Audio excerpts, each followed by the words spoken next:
This week, Chancellor Reeves is facing mounting pressure to use the budget to reverse recent cuts to winter fuel payments. Cuts that have sparked major backlash from both sides of the political aisle.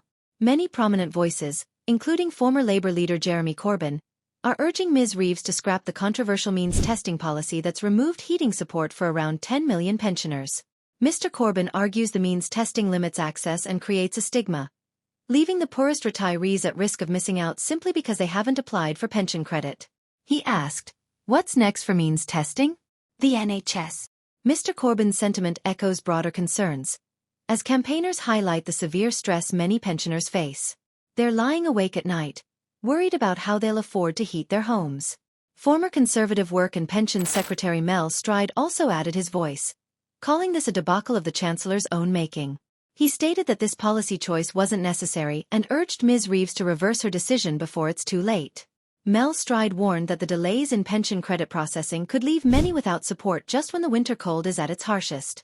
Even Sir Ian Duncan Smith, former Conservative leader, chimed in, describing the cuts as an unmitigated disaster and a betrayal of pensioners.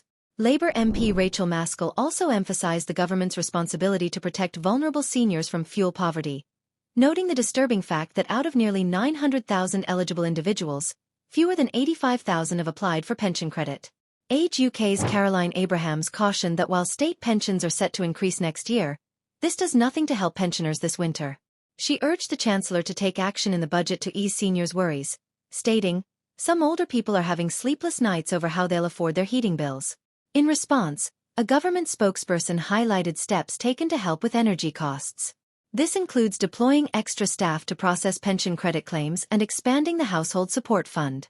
They insist that over 1 million pensioners will still receive the winter fuel payment, with additional support through the Warm Home Discount. As winter approaches, all eyes are on the Chancellor. Will she listen to these appeals and make a U-turn to shield pensioners from the freezing months ahead?